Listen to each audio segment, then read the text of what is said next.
एक गांव में नदी के किनारे एक खेत था जहां एक किसान रहता था और नदी की दूसरी तरफ एक पेड़ था जहां बहुत से पक्षी रहते थे।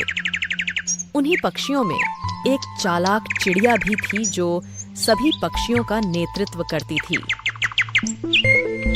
हर साल किसान अपने खेतों में अनाज बोता, लेकिन पक्षी कुछ दाने खा जाया करते जिससे किसान की पैदावार में कमी हो जाती।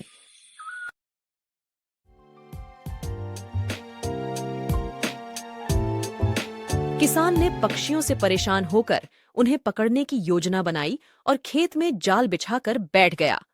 चालाक चिड़िया उस वक्त कुछ पक्षियों के साथ दूसरे खेत भ्रमण करने गई हुई थी।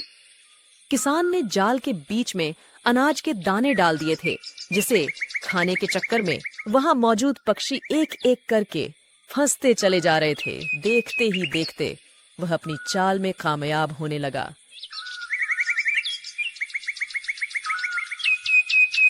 किसान ने खेत के आसपास के ज्यादातर पक्षियों को अपनी टोकरी में कैद कर लिया और बदले की भावना से उसने सभी पक्षियों को गांव से कोसों दूर ले जाकर एक जंगल में छोड़ दिया और वापस आकर अपने खेतों में फसल बोने लगा।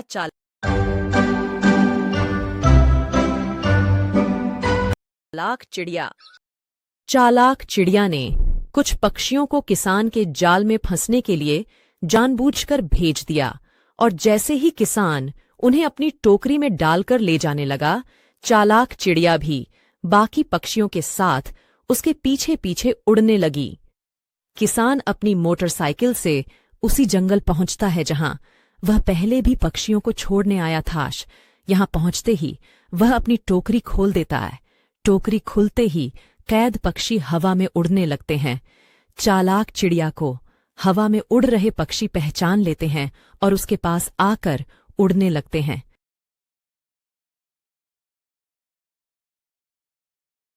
जंगल में पहले से मौजूद पकड़ बहुत खुश थी। उसने तय किया कि अब वह किसान के खेत पर वापस लौटकर कभी नहीं जाएगी और अगले ही पल चिड़िया अपने दोस्तों के साथ जंगल की हरियाली के बीचों बीच खुदकने लगी।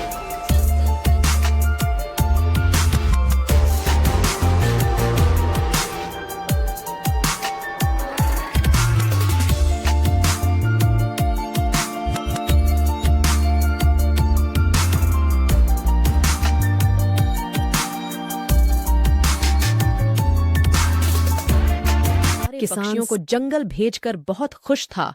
उसे लग रहा था कि अब उसकी फसल को कोई नुकसान नहीं पहुंचाएगा, लेकिन उसका भ्रम टूट गया जब उसने अपनी फसल की पैदावार देखी। वह रोते हुए गांव के ही एक अनुभवी बुजुर्ग किसान के पास पहुंचा और वहां अपने खेत की दुर्दशा बयान करने लगा। बूढ़ा किसान हंसते हुए बोला, तुमने अपने खेत के रक्षकों को ही हटा दिया तो कीड़ों से तुम्हारे खेत को भला कौन बचाता? किसान ने रोते हुए कहा, मैं आपकी बात समझा नहीं। तभी बुजुर्ग किसान ने उसे समझाते हुए कहा कि इस प्रकृति में मौजूद पशु पक्षी, जीव जंतु मानवीय तंत्र को जीवित रखने के लिए अनिवार्य हैं। जिन पक्षियों को तुमने कैद करके अपने खेत से दूर भेज दिया, वही पक्षी तुम्हारी फसलों को कीड़ों से बचाते थे।